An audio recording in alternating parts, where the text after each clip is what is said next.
ಎಲ್ಲರಿಗೂ ನಮಸ್ಕಾರ ಸ್ನೇಹಿತರೆ.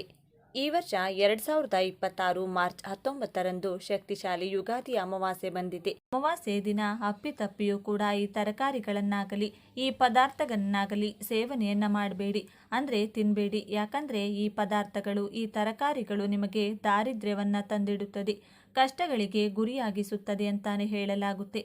ಅಮಾವಾಸ್ಯೆಯಲ್ಲಿ ಒಂದಿಷ್ಟು ವಿಧಿವಿಧಾನಗಳಿವೆ. ಒಂದಷ್ಟು ಜನರು ಈ ದಿನ ಮನೆಯ ಬಾಗಿಲನ್ನು ಗುಡಿಸೋದಿಲ್ಲ, ರಂಗೋಲಿ ಇಡೋದಿಲ್ಲ, ತಲೆ ಸ್ನಾನ ಮಾಡೋದಿಲ್ಲ, ದೀಪಾರಾಧನೆ ಕೂಡ ಮಾಡೋದಿಲ್ಲ. ಅಂದರೆ ಆ ರೀತಿ ಎಲ್ಲ ನೀವು ಮಾಡಬಾರ್ದು. ನೀವು ಅಂದರೆ ಅವರವರ ವಂಶದಲ್ಲಿ ಬಂದಿರುವಂಥ ಪದ್ಧತಿಗಳನ್ನು ಒಂದಿಷ್ಟು ಪಾಲಿಸ್ತಾರೆ. ಆದರೆ ಮನೆಯಲ್ಲಿರುವ ದಾರಿದ್ರ್ಯಗಳನ್ನು ನಿವಾರಣೆ ಮಾಡಿಕೊಳ್ಬೇಕು, ಕಷ್ಟಗಳಿಂದ ನಾವು ಹೊರಬೇಕು ಅಂದರೆ ಅಮಾವಾಸ್ಯೆಗೆ ಸಂಬಂಧಪಟ್ಟಂಥ ಒಂದಿಷ್ಟು ನಿಯಮಗಳನ್ನು ನಾವು ಅನುಸರಿಸಲೇಬೇಕಾಗುತ್ತದೆ.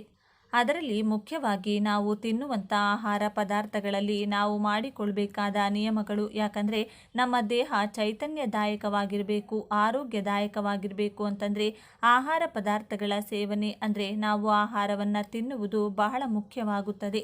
ನಮ್ಮ ಆರೋಗ್ಯ ವೃದ್ಧಿಯಾಗುವುದರ ಜೊತೆಗೆ ನಮ್ಮ ಆಯಸ್ಸನ್ನು ಕೂಡ ಹೆಚ್ಚಿಸಿ ಹಾಗೆ ನಮಗೆ ಸಂಪತ್ತು ಅಭಿವೃದ್ಧಿಯನ್ನು ತಂದು ಕೊಡುವಂಥ ಒಂದಷ್ಟು ಆಹಾರ ಪದಾರ್ಥಗಳನ್ನು ಮಾತ್ರ ನಾವು ತಿನ್ನಬೇಕಾಗುತ್ತದೆ.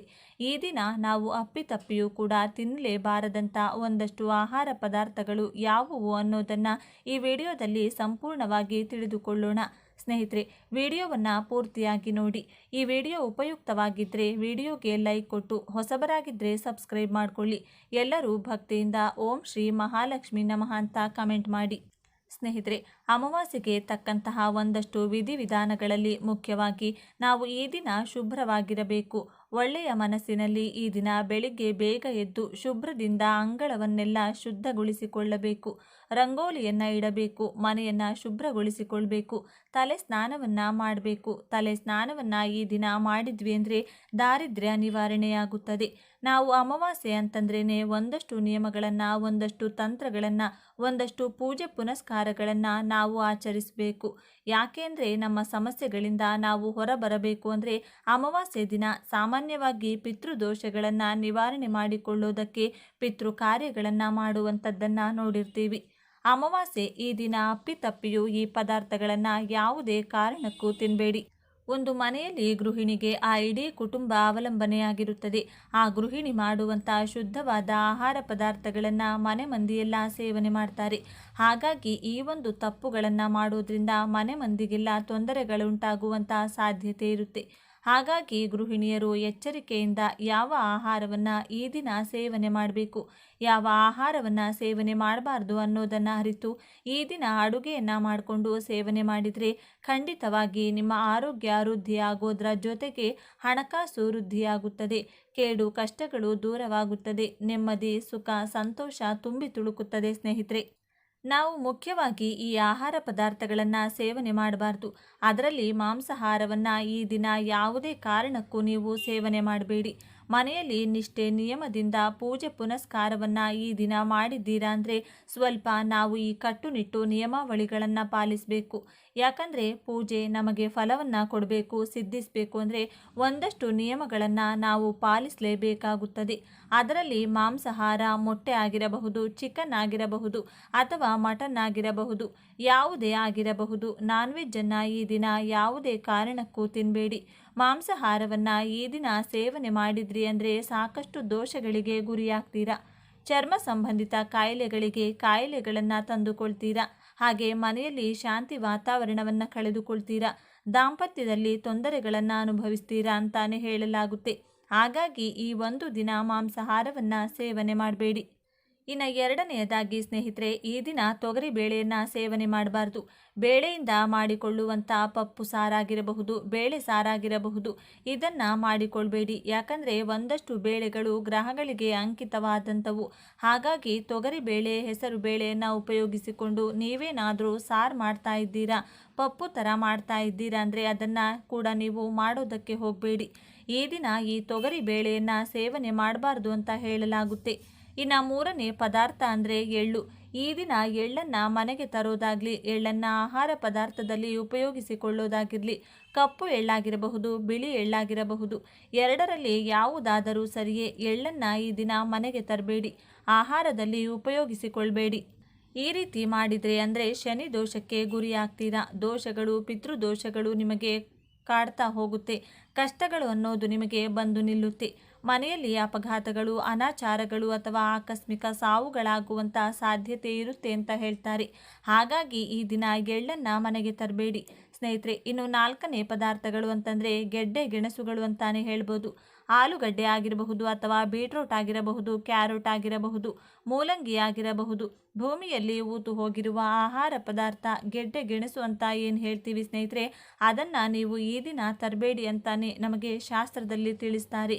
ಹಾಗಾಗಿ ಇದರ ಬಗ್ಗೆ ಸ್ವಲ್ಪ ಎಚ್ಚರಿಕೆಯನ್ನು ವಹಿಸ್ಕೊಳ್ಳಿ ಸ್ನೇಹಿತರೆ. ಇನ್ನು 5ನೇದಾದಂತಹ ಒಂದು ಪದಾರ್ಥ ಅಂತಾದರೆ ಕುಂಬಳಕಾಯಿ. ಈ ಕುಂಬಳಕಾಯಿ ಸಿಹಿ ಕುಂಬಳಕಾಯಿ ಆಗಿರಬಹುದು ಅಥವಾ ಬೂದು ಕುಂಬಳಕಾಯಿ ಅಂತೀವಿ ನೋಡಿ, ಅದಾಗಿರಬಹುದು. ಈ ಎರಡನ್ನೂ ಕೂಡ ಸೇವನೆ ಮಾಡಬೇಡಿ. ಒಂದಷ್ಟು ಜನ ಇತ್ತೀಚಿನ ದಿನಗಳಲ್ಲಿ ಕುಂಬಳಕಾಯಿಯ ಜ್ಯೂಸ್ನ ಪ್ರತಿನಿತ್ಯ ಸೇವನೆ ಮಾಡ್ತಾರೆ. ಆದರೆ ಈ ಅಮಾವಾಸ್ಯೆ ದಿನ ಕುಂಬಳಕಾಯಿಯನ್ನು ಸೇವನೆ ಮಾಡಬೇಡಿ. ಸಾಕಷ್ಟು ದೋಷಗಳನ್ನು, ದಾರಿದ್ರ್ಯಗಳನ್ನು ತಂದು ಕೊಟ್ಟು ಬಿಡ್ತಾರೆ ಅಂತಾನೆ ಹೇಳಲಾಗುತ್ತೆ.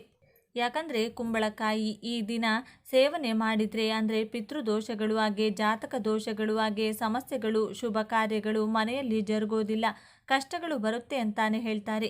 ಹಾಗಾಗಿ ಕುಂಬಳಕಾಯಿಯನ್ನು ತಿನ್ನುವಂಥದ್ದು ಅಥವಾ ಸಿಹಿ ಕುಂಬಳಕಾಯಿಯಿಂದ ಮಾಡುವಂಥ ಪಲ್ಯಗಳನ್ನು, ಹಲ್ವಾವನ್ನು ತಿನ್ನುವಂಥದ್ದು, ಈ ರೀತಿಯಲ್ಲಿ ಎಲ್ಲ ಸ್ವಲ್ಪ ಈ ದಿನ ಅವಾಯ್ಡ್ ಮಾಡಿದರೆ ಬಹಳ ಒಂದು ಒಳ್ಳೆಯದಂತಾನೆ ಹೇಳಲಾಗುತ್ತೆ ಸ್ನೇಹಿತರೆ. ಈ ವಸ್ತುಗಳನ್ನೆಲ್ಲ ತಿನ್ನೋದಕ್ಕೆ ಹೋಗಬೇಡಿ. ಈ ದಿನ ಹಸಿರು ತರಕಾರಿಗಳನ್ನು ನೀವು ತಿನ್ಬೋದು, ಬೀನ್ಸ್ ತಿನ್ಬೋದು, ಸೊಪ್ಪುಗಳನ್ನು ತಿನ್ಬೋದು. ಈ ತರಹದ್ದನ್ನು ನೋಡಿಕೊಂಡು ನೀವು ಆಹಾರ ಪದಾರ್ಥಗಳನ್ನು ಎಚ್ಚರಿಕೆಯಿಂದ ಈ ದಿನ ಸೇವನೆ ಮಾಡಿ ಸ್ನೇಹಿತರೆ. ಹಾಗೆ ಈ ದಿನ ನೀವು ಅದೃಷ್ಟವನ್ನು ತಂದುಕೊಳ್ಬೇಕು, ಪಿತೃದೋಷಗಳನ್ನು ನಿವಾರಣೆ ಮಾಡಿಕೊಳ್ಬೇಕು ಅಂದರೆ ಕಾಗೆಗೆ ಒಂದು ಹಿಡಿಯುವಷ್ಟು ಅನ್ನವನ್ನು ನೀವು ಹಾಕಬೇಕಾಗುತ್ತೆ. ಕಾಗೆಗೆ ಈ ದಿನ ಒಂದು ಹಿಡಿ ಅನ್ನವನ್ನು ಹಾಕೋದ್ರಿಂದ ಶನಿದೋಷ ನಿವಾರಣೆಯಾಗುತ್ತೆ. ಹಾಗೆ ಪಿತೃಗಳ ರೂಪದಲ್ಲಿ, ನಮ್ಮ ಹಿರಿಯರ ರೂಪದಲ್ಲಿ ಕಾಗೆಗಳು ಮನೆ ಹತ್ರ ಬರ್ತಾವೆ ಅಂತಾನೆ ಹೇಳ್ತಾರೆ. ಹಾಗಾಗಿ ಪಿತೃಗಳು ಸಂತೃಪ್ತರಾಗಿ ಅಷ್ಟೈಶ್ವರ್ಯವನ್ನು ಕಲ್ಪಿಸಿಕೊಡ್ತಾರೆ. ನಿಮಗಿರುವಂತಹ ದೋಷಗಳನ್ನು ನಿವಾರಣೆ ಮಾಡ್ತಾರೆ ಅಂತಾನೆ ಹೇಳಲಾಗುತ್ತೆ. ಹಾಗಾಗಿ ಮನೆಯ ಬಳಿ ಕಾಗೆ ಬರ್ತಾ ಇದೆ ಅಂದರೆ ಅಂದು ಹಿಡಿಯ ಅನ್ನವನ್ನು ಈ ದಿನ ಇಟ್ಟರೆ ಒಳ್ಳೆಯದು. ಶ್ವಾನಗಳಿಗೂ ಕೂಡ ಆಹಾರವನ್ನು ಈ ದಿನ ಹಾಕೋದ್ರಿಂದ ರೊಟ್ಟಿ ಆಗಲಿ, ಬ್ರೆಡ್ ಆಗಲಿ ಏನಾದರೂ ಒಂದು ಆಹಾರವನ್ನು ಹಾಕಿ ಹಾಗೇನೆ ಹಸುವಿಗೆ ಏನಾದರೂ ಒಂದು ತಿನ್ನಿಸಿ.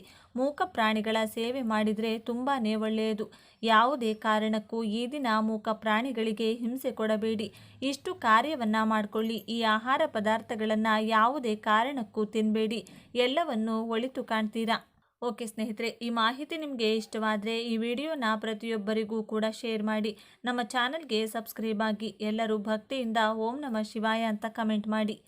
ಈ ಅಮಾವಾಸ್ಯೆ ವಿಶೇಷವಾಗಿದ್ದು ಈ ಒಂದು ಅಮಾವಾಸ್ಯೆಯಿಂದ ವಿಶೇಷವಾಗಿ ಒಂದು ಲಾಭವನ್ನು ಪಡೆದುಕೊಳ್ಳಬೇಕು. ಇರುವಂತಹ ಕಷ್ಟಗಳನ್ನು ದೂರ ಮಾಡಿಕೊಳ್ಳಬೇಕು. ಅಮಾವಾಸ್ಯೆ ದಿನ ಆಲೋವೆರಾದಿಂದ ಈ ಪರಿಹಾರಗಳನ್ನು ನೀವು ಮಾಡಿಕೊಂಡ್ರೆ ಎಲ್ಲ ರೀತಿಯ ಕಷ್ಟಗಳು ದೂರವಾಗುತ್ತವೆ. ವರ್ಷ ಪೂರ್ತಿ ಶುಭದಾಯಕವಾಗಿ ಶುರುವಾಗುತ್ತದೆ ಎಂದು ಈ ಪರಿಹಾರ ಶಾಸ್ತ್ರದಲ್ಲಿ ಹೇಳಿದ್ದಾರೆ. ಹಾಗಾಗಿ ಈ ಒಂದು ವಿಡಿಯೋದಲ್ಲಿ ನಾವು ಅಮಾವಾಸ್ಯೆ ದಿನ ಆಚರಿಸಬೇಕಾದಂಥ ಕೆಲವು ವಿಧಿವಿಧಾನಗಳನ್ನು ತಿಳಿಸಿಕೊಡ್ತೀವಿ. ಆದರೆ ಅದಕ್ಕೂ ಮುನ್ನ ನೀವಿನ್ನು ಈ ದೇವರು ಹಾಗೂ ಜ್ಯೋತಿಷ್ಯ ಶಾಸ್ತ್ರವನ್ನು ನಂಬೋದಾದರೆ ಈಗಲೇ ಈ ಮಾಹಿತಿಗೋಸ್ಕರ ಒಂದು ಲೈಕ್ ಕೊಟ್ಟು ಈ ವಿಡಿಯೋನ ಸ್ಕಿಪ್ ಮಾಡದೆ ಕೊನೆ ತನಕ ನೋಡಿದರೆ ನಿಮಗೆ ಉಪಯುಕ್ತವಾದ ಮಾಹಿತಿ ಕೂಡ ದೊರೆಯುತ್ತದೆ. ಎಲ್ಲರೂ ಭಕ್ತಿಯಿಂದ ಓಂ ಶ್ರೀ ಮಹಾಲಕ್ಷ್ಮಿ ನಮಃ ಅಂತ ಕಮೆಂಟ್ ಮಾಡಿ. ಅಲೋವೆರಾದ ಗಿಡವನ್ನು ಈ ಜಾಗದಲ್ಲಿ ಇಟ್ಟು ಅಲೋವೆರಾದಿಂದ ಮಾಡಿಕೊಳ್ಳುವಂಥ ಪರಿಹಾರವಿದು. ಈ ದಿನ ಅಲೋವೆರಾವನ್ನು ನೀವು ಶೀಘ್ರವಾಗಿ ಅಂದರೆ ಸಾಯಂಕಾಲ 5 ಗಂಟೆ ಒಳಗಡೆ ಅಲೋವೆರಾದ ಒಂದು ಟೊಂಗೆಯನ್ನು ಕಟ್ ಮಾಡಿ ಇಟ್ಕೊಳ್ಳಿ, ಅಂದರೆ ಕತ್ತರಿಸಿ ಇಟ್ಕೊಂಡು ಈ ಒಂದು ಪರಿಹಾರವನ್ನು ಮಾಡಿಕೊಳ್ಬೇಕಾಗುತ್ತೆ. ಈ ಒಂದು ಪರಿಹಾರ ನಿಮ್ಮ ಮನೆಗೆ ಯಾವುದೇ ರೀತಿಯ ಸಮಸ್ಯೆಗಳನ್ನು ತಂದು ಕೊಡುವುದಿಲ್ಲ.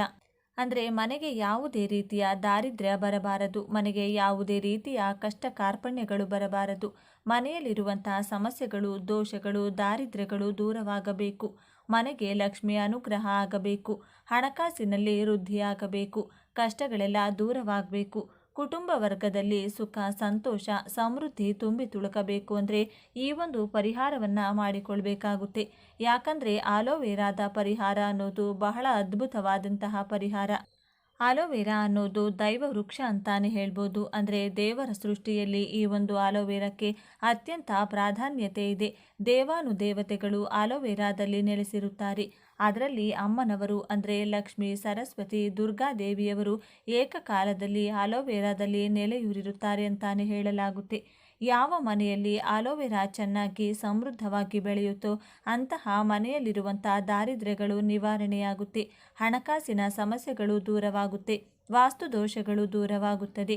ನಿಮ್ಮ ಕುಟುಂಬಕ್ಕೆ ಆಗುವಂತಹ ಹೊರಗಡೆಯಿಂದ ಆಗುವಂತಹ ಕಣ್ಣು ದೃಷ್ಟಿ, ನರದೃಷ್ಟಿ ದೋಷಗಳು, ಮಾಟ ಮಂತ್ರಗಳು ಕೂಡ ನಿವಾರಣೆಯಾಗುತ್ತದೆ. ಎಲ್ಲ ನಿವಾರಣೆ ಮಾಡುವಂತಹ ಶಕ್ತಿ ಆಲೋವೆರಾಕ್ಕೆ ಇದೆ. ಮನೆಯ ಮುಂದೆ ಅಂದರೆ ಆಲೋವೆರಾ ಗಿಡವನ್ನು ಬೆಳೆಸಬೇಕಾಗುತ್ತೆ. ಮನೆಯಲ್ಲಿ ಆಲೋವೆರಾ ಗಿಡ ಇದ್ದಷ್ಟು ಮನೆಗೆ ಒಳಿತು. ಹಾಗೆ ಈ ಆಲೋವೆರಾದ ಗಿಡದಿಂದ ನಾನಾ ರೀತಿಯ ತಂತ್ರಗಳನ್ನು ಮಾಡಿಕೊಳ್ಳಬಹುದು. ಅದರಲ್ಲೂ ಅಮಾವಾಸ್ಯೆ, ಪೌರ್ಣಮಿ ದಿನಗಳಲ್ಲಿ ಮಾಡಿಕೊಳ್ಳುವಂಥ ಆಲೋವೆರಾದ ಪರಿಹಾರಗಳು ನಿಮಗೆ ಅದ್ಭುತವಾಗಿ ಫಲಿತಾಂಶವನ್ನು ಕೊಡುತ್ತದೆ. ಆಲೋವೆರಾ ಹೇಗೆ ಸಮೃದ್ಧವಾಗಿ ಬೆಳೆಯುತ್ತೋ ಅದೇ ರೀತಿಯಲ್ಲಿ ಕುಟುಂಬದಲ್ಲಿ ಉತ್ಪನ್ನಗಳು ಜಾಸ್ತಿಯಾಗುತ್ತದೆ. ಅಂದರೆ ಹಣಕಾಸಿನ ಉತ್ಪನ್ನಗಳು ಜಾಸ್ತಿಯಾಗುತ್ತೆ, ಹಣ ವೃದ್ಧಿಯಾಗುತ್ತೆ. ಯಾವುದೇ ರೀತಿಯ ಕುಟುಂಬಕ್ಕೆ ದೋಷಗಳಿರೋದಿಲ್ಲ. ಅನಾರೋಗ್ಯ ಸಮಸ್ಯೆಗಳು, ಅಪಘಾತಗಳು, ಅಪಚಾರಗಳು ನಿಮ್ಮ ಕುಟುಂಬಕ್ಕೆ ಬರದಂತೆ ತಡೆಯುವಂತಹ ಶಕ್ತಿ ಆಲೋವೆರಾಕ್ಕಿದೆ. ಆಲೋವೆರಾವನ್ನು ಮುಂಬಾಗಿಲಲ್ಲಿ ಕಟ್ಟುವಂಥದ್ದು, ಮನೆಯಲ್ಲಿ ಕಟ್ಟುವಂಥದ್ದು, ಅಂಗಡಿ ಮುಂಗಟ್ಟುಗಳಲ್ಲಿ ಕಟ್ಟುವಂಥದ್ದು, ಹಾಗೆ ಆಲೋವೆರಾದಿಂದ ಸಾಕಷ್ಟು ರೀತಿಯ ಪರಿಹಾರವನ್ನು ಮಾಡಿಕೊಳ್ಳುವಂಥದ್ದು. ಅದೇ ರೀತಿಯಲ್ಲಿ ಆಲೋವೆರಾವನ್ನು ತೆಗೆದುಕೊಂಡು ಅದರಲ್ಲಿರುವಂತಹ ಜೆಲ್ನ ಉಪಯೋಗಿಸಿಕೊಂಡು ದೀಪಾರಾಧನೆ ಮಾಡೋದ್ರಿಂದ ಮನೆಗೆ ಬಂದಿರುವಂಥ ದೀರ್ಘಾವಧಿಯ ದಾರಿದ್ರ್ಯವನ್ನು ನಾವು ತೊಲಗಿಸಿಕೊಳ್ಳಬಹುದು. ಮನೆಯಲ್ಲಿ ವಿಪರೀತ ಹಣಕಾಸಿನ ಸಮಸ್ಯೆಗಳಿದೆ, ಕಷ್ಟಗಳನ್ನು ಅನುಭವಿಸ್ತಾ ಇದ್ದೀವಿ, ಎಷ್ಟು ದುಡಿದ್ರೂ ಕೈಯಲ್ಲಿ ಬಿಡಿಗಾಸು ನಿಲ್ತಾ ಇಲ್ಲ, ಯಾವ ರೀತಿಯಲ್ಲಿ ಕುಟುಂಬವನ್ನು ಸಾಗಿಸೋದು ಅಂತ ಗೊತ್ತಾಗ್ತಾ ಇಲ್ಲ, ಮನೆಗೆ ಕಷ್ಟದ ಮೇಲೆ ಕಷ್ಟಗಳು ಬರ್ತಾ ಇದೆ, ಕುಟುಂಬದಲ್ಲಿ ನೆಮ್ಮದಿ, ಸುಖ, ಶಾಂತಿ ಇಲ್ಲ, ಅನ್ನಕ್ಕೂ ಕೊರತೆ ಆಗ್ತಾ ಇದೆ, ಮನೆಯಲ್ಲಿ ನೆಮ್ಮದಿಯಾಗಿ ನಿದ್ರಿಸೋದಕ್ಕೆ ಆಗ್ತಾ ಇಲ್ಲ, ಕಷ್ಟಗಳ ಮೇಲೆ ಕಷ್ಟ, ಕೆಟ್ಟ ಕೆಟ್ಟ ಕನಸುಗಳು ಬರ್ತಾ ಇದೆ. ಅಂಥವರು ಆಲೋವೆರಾದ ಜೆಲ್ನ ತೆಗೆದುಕೊಂಡು ದೀಪಾರಾಧನೆಯನ್ನು ಮಾಡಿಕೊಂಡ್ರೆ ತುಂಬ ಒಳಿತನ್ನು ಕಂಡುಕೊಳ್ತೀರಾ. ಮನೆಯಲ್ಲಿರುವ ಸರ್ವ ದಾರಿದ್ರ್ಯ ದೋಷಗಳು ಕೂಡ ನಿವಾರಣೆಯಾಗುತ್ತೆ ಅಂತಾನೆ ಹೇಳಲಾಗುತ್ತೆ. ಅದೇ ರೀತಿಯಲ್ಲಿ ಆಲೋವೆರಾದ ಟೊಂಗೆಯನ್ನು ಉಪಯೋಗಿಸಿಕೊಂಡು ಈ ಒಂದು ಪರಿಹಾರವನ್ನು 9 ಗಂಟೆಯ ನಂತರ ನೀವು ಮಾಡಿಕೊಳ್ಬೇಕಾಗುತ್ತೆ. ಹಾಗಾಗಿ ಆಲೋವೆರಾದ ಒಂದು ಟೊಂಗೆಯನ್ನು ತೆಗೆದುಕೊಳ್ಬೇಕಾಗುತ್ತೆ. ಒಂದು ಆಲೋವೆರಾದ ಟೊಂಗೆಯನ್ನು ತೆಗೆದುಕೊಳ್ಳಿ. 4-5:30 ಆ ಸಮಯದಲ್ಲಿ ಮನೆಯಲ್ಲಿ ಯಾವುದಾದರೂ ಆಲೋವೆರಾ ಗಿಡ ಇತ್ತು ಅಂದರೆ ಅದರಲ್ಲಿ ಒಂದೇ ಒಂದು ಟೊಂಗೆಯನ್ನು ಕಟ್ ಮಾಡಿಕೊಳ್ಳಿ. ಕಟ್ ಮಾಡಿಕೊಂಡು ಅದನ್ನು ಚೆನ್ನಾಗಿ ಶುಭ್ರ ಮಾಡಿಟ್ಟುಕೊಳ್ಳಿ. ಅದಕ್ಕೆ ಅರಿಶಿನ ಕುಂಕುಮದ ಬೊಟ್ಟುಗಳನ್ನು ಇಟ್ಕೊಳ್ಳಿ. ಇದಿಷ್ಟನ್ನು ತಯಾರು ಮಾಡಿಟ್ಕೊಳ್ಳಿ. ಅದಾದ ನಂತರ ಇದನ್ನು ಒಂದು ಪ್ಲೇಟು ಅಥವಾ ಒಂದು ತಾಮ್ರದ ಪ್ಲೇಟು ಅಥವಾ ಹಿತ್ತಾಳೆ ಪ್ಲೇಟು ಅಥವಾ ಒಂದು ಮಣ್ಣಿನ ಮಡಕೆಯ ಪ್ಲೇಟು ಯಾವುದೋ ಒಂದು ಪ್ಲೇಟನ್ನು ತೆಗೆದುಕೊಳ್ಳಿ. ಇಂತಹದ್ದೇ ಅಂತೇನಿಲ್ಲ, ಯಾವುದಿರುತ್ತೆ ನಿಮಗೆ ಅನುಕೂಲತೆಗೆ ಅದನ್ನು ತೆಗೆದುಕೊಳ್ಳಿ. ಒಂದು ಪ್ಲೇಟ್ನ ತೆಗೆದುಕೊಂಡು ಈ ಶುಭ್ರ ಮಾಡಿ ಬೊಟ್ಟುಗಳನ್ನು ಇಟ್ಕೊಂಡಂಥ ಆಲೋವೆರಾವನ್ನು ಅದರಲ್ಲಿಟ್ಕೊಳ್ಳಿ. ಅದರ ಜೊತೆಗೆ 1 ಸ್ಪೂನಷ್ಟು ಸಾಸಿವೆ, 1 ಸ್ಪೂನಷ್ಟು ಕಲ್ಲುಪ್ಪು, ಹಾಗೆಯೇ ಒಂದು 9 ಕಾಳು ಮೆಣಸು, ಹಾಗೆ 9 ಅಥವಾ 7 ಕೆಂಪು ಮೆಣಸಿನಕಾಯಿ, ಅದರ ಜೊತೆಗೆ ಚಿಟಿಕೆ ಅರಿಶಿನ, ಚಿಟಿಕೆ ಕುಂಕುಮವನ್ನು ಉಪಯೋಗಿಸಿಕೊಳ್ಳಿ. ಹಾಗೆ ಅದರ ಜೊತೆಗೆ 3 ರೀತಿಯ ಅಥವಾ 5 ರೀತಿಯ ಹೂಗಳನ್ನು ಬಳಸಿಕೊಳ್ಬೇಕಾಗುತ್ತೆ. ರೋಸ್ ಆಗಿರಬಹುದು, ದಾಸವಾಳ ಆಗಿರಬಹುದು ಅಥವಾ ಸೇವಂತಿಗೆ ಹೂವಾಗಿರಬಹುದು. ಇನ್ನು ನಿಮ್ಮ ಹಿತ್ತಲಲ್ಲಿರುವಂಥ ಯಾವುದಾದರೂ ಪುಷ್ಪಗಳು, 5 ರೀತಿಯ ಪುಷ್ಪಗಳನ್ನು ನೀವು ಇದರಲ್ಲಿ ಬಳಸಿಕೊಳ್ಳಬಹುದು ಅಥವಾ 3 ರೀತಿಯ ಪುಷ್ಪಗಳನ್ನು ಇದರಲ್ಲಿ ಬಳಸಿಕೊಳ್ಳಬಹುದು. ಈ ಇಷ್ಟು ವಸ್ತುಗಳನ್ನು ತೆಗೆದುಕೊಂಡು ಈ ಎಲ್ಲ ವಸ್ತುಗಳನ್ನು ಕೂಡ ಆ ಒಂದು ಪ್ಲೇಟಲ್ಲಿ ನೀವು ಇಟ್ಕೊಳ್ಬೇಕಾಗುತ್ತದೆ. ಪ್ಲೇಟಲ್ಲಿ ಇಟ್ಕೊಂಡ ನಂತರ ಅದನ್ನು ನಿಮ್ಮ ಮನೆಯ ಯಾವುದಾದರೂ ಎತ್ತರದ ಒಂದು ಜಾಗದಲ್ಲಿಟ್ಕೊಳ್ಳಿ. ಒಂದು ಬೀರುವಿನ ಮೇಲೋ ಅಥವಾ ಹಾಲಲ್ಲಿ ಎಲ್ಲೋ ಒಂದು ಸೆಲ್ಫ್ ಮೇಲೋ, ಅಡುಗೆ ಮನೆಯಲ್ಲಿ ಎಲ್ಲೋ ಒಂದು ಸೆಲ್ಫ್ ಮೇಲೋ ಎಲ್ಲೋ ಒಂದು ಕಡೆ ನೀವು ಇಟ್ಕೊಳ್ಬೇಕಾಗುತ್ತದೆ. ಈ ಒಂದಿಷ್ಟು ಪದಾರ್ಥಗಳನ್ನು ನಿಮ್ಮ ಮನೆಯಲ್ಲಿರುವಂಥ ಸರ್ವ ದಾರಿದ್ರ್ಯ ದೋಷಗಳನ್ನು ಎಲ್ಲವನ್ನು ಎಳೆದಿಟ್ಟುಕೊಳ್ಳುವಂತಹ ಶಕ್ತಿ ಇದೆ. ಈ ಪರಿಹಾರವನ್ನು ನೀವು ಮಾಡಿಟ್ಕೊಂಡ್ರಿ ಅಂತಂದರೆ ಕೆಟ್ಟ ದೃಷ್ಟಿ ಕೂಡ ನಿಮ್ಮ ಮನೆಗೆ ಬರೋದಿಲ್ಲ. ನಿಮ್ಮ ಮನೆಯಲ್ಲಿರುವ ಯಾವುದೇ ರೀತಿಯ ಗೋಚರ ಶಕ್ತಿಗಳು, ಕಣ್ಣಿಗೆ ಕಾಣದಂತಹ ಶಕ್ತಿಗಳಾಗಿರಬಹುದು, ಯಾವುದೇ ರೀತಿ ಕೆಟ್ಟ ಶಕ್ತಿಗಳು, ಮಾಟ ಮಂತ್ರವಾಗಿರಬಹುದು, ಕಣ್ಣು ದೃಷ್ಟಿ, ನರದೃಷ್ಟಿ ಯಾವುದೇ ಒಂದು ದೋಷಗಳು, ಶಾಪಗಳು ಯಾವುದೇ ರೀತಿಯಾಗಿರಬಹುದು, ಒಂದು ಗ್ರಹ ದೋಷಗಳಾಗಿರಬಹುದು, ಪಿತೃದೋಷಗಳು, ಯಾವುದೇ ರೀತಿಯ ಸಮಸ್ಯೆಗಳಿದ್ರೂ ಕೂಡ ಅದೆಲ್ಲವನ್ನ ಕೂಡ ಈ ಇಷ್ಟು ಪದಾರ್ಥಗಳು ಆಕರ್ಷಿಸಿಕೊಳ್ಳುತ್ತದೆ. ಈ ಇಷ್ಟು ಪದಾರ್ಥಗಳಿಗೂ ಕೂಡ ಅಂತಹ ಒಂದು ಶಕ್ತಿ ಇದೆ. ಸಾಸಿವೆಗೆ ಆಗಿರಬಹುದು, ಕಲ್ಲುಪ್ಪಿಗೆ ಆಗಿರಬಹುದು, ನರದೃಷ್ಟಿಗಳನ್ನು, ಮಾಟ ಮಂತ್ರಗಳನ್ನು ಎಲ್ಲವನ್ನ ಎಳೆದಿಟ್ಟುಕೊಳ್ಳುವಂತಹ ಶಕ್ತಿ ಇದೆ. ಕಾಳು ಮೆಣಸಿಗೆ ಕೂಡ ಅಷ್ಟೇನೇ ಶಕ್ತಿ ಇದೆ. ಕಾಳು ಮೆಣಸು ನೆಗೆಟಿವಿಟಿಯನ್ನು ಎಳೆದುಕೊಳ್ಳುತ್ತದೆ. ಇದೆಲ್ಲ ಕಪ್ಪು ಬಣ್ಣದಲ್ಲಿರೋದ್ರಿಂದ ನೆಗೆಟಿವಿಟಿಯನ್ನು ಎಳೆದುಕೊಳ್ಳುತ್ತೆ. ಇನ್ನು ಕಲ್ಲುಪ್ಪು ಸರ್ವ ದೋಷಗಳನ್ನು ನಿವಾರಣೆ ಮಾಡುತ್ತದೆ. ಕೆಂಪು ಮೆಣಸು ಮನೆಗೆ ಬಂದಿರುವಂಥ ಅಗೋಚರ ಶಕ್ತಿಗಳನ್ನು ತನ್ನತ್ತ ಸೆಳೆದು ಇಟ್ಟುಕೊಳ್ಳುತ್ತದೆ. ಅರಿಶಿನ ಕುಂಕುಮ ಮಂಗಳಕರವನ್ನು ಮಾಡುತ್ತದೆ. 3 ರೀತಿಯ ಬಣ್ಣದ ಪುಷ್ಪಗಳು ಅಥವಾ 5 ರೀತಿಯ ಬಣ್ಣದ ಪುಷ್ಪಗಳು ಮನೆಯಲ್ಲಿರುವಂತಹ ದೇವಾನುದೇವತೆಗಳು ಏನಿರ್ತಾರೆ ಆ ಮನೆಯಲ್ಲಿ ಉಳಿದುಕೊಳ್ಳೋದಕ್ಕೆ ಸಹಾಯ ಮಾಡ್ತಾರೆ. ಅಂದರೆ ಕೆಟ್ಟ ಶಕ್ತಿಗಳನ್ನು ಎಳೆದುಕೊಂಡು ದೇವಾನುದೇವತೆಗಳನ್ನು ಮನೆಗೆ ಆಕರ್ಷಿಸುವುದಕ್ಕೆ ಸಹಾಯ ಮಾಡುತ್ತೆ ಅಂತಾನೆ ಹೇಳಲಾಗುತ್ತೆ. ಅಲೋವೆರಾ ಸರ್ವ ದೋಷಗಳನ್ನು ನಿವಾರಣೆ ಮಾಡುತ್ತೆ. ಎಲ್ಲವನ್ನ ತನ್ನತ್ತ ಎಳೆದಿಟ್ಟುಕೊಳ್ಳುತ್ತದೆ. ಈ ಪರಿಹಾರ ಮಾಡಿಕೊಂಡ ನಂತರ ನೀವು ಇಷ್ಟು ಪದಾರ್ಥಗಳನ್ನು ಮರುದಿನ ನೀವು ಯಾರು ತುಳಿದೇ ಇರುವಂತಹ ಜಾಗದಲ್ಲೋ, ನದಿಯಲ್ಲೋ, ಕೆರೆಯಲ್ಲೋ, ಬಾವಿಯಲ್ಲೋ ಹಾಕಬೇಕಾಗುತ್ತದೆ. ಇಷ್ಟನ್ನು ಮಾಡಿಕೊಂಡು ನಿತ್ಯ ಪೂಜೆ ಮಾಡಿ ಎಲ್ಲ ಒಳ್ಳೆಯದಾಗುತ್ತದೆ. ಈ ವಿಡಿಯೋ ನಿಮಗೆ ಇಷ್ಟವಾದರೆ ಲೈಕ್ ಮಾಡಿ, ಶೇರ್ ಮಾಡಿ. ಇಂಥ ಹೆಚ್ಚಿನ ಉತ್ತಮ ಮಾಹಿತಿಗಳಿಗಾಗಿ ತಪ್ಪದೇ ನಮ್ಮ ಚಾನಲ್ನ ಸಬ್ಸ್ಕ್ರೈಬ್ ಮಾಡಿಕೊಳ್ಳಿ. ನಾಳೆ ಮತ್ತೊಂದು ವಿಡಿಯೋದೊಂದಿಗೆ ಪುನಃ ಭೇಟಿಯಾಗೋಣ. ಧನ್ಯವಾದಗಳು.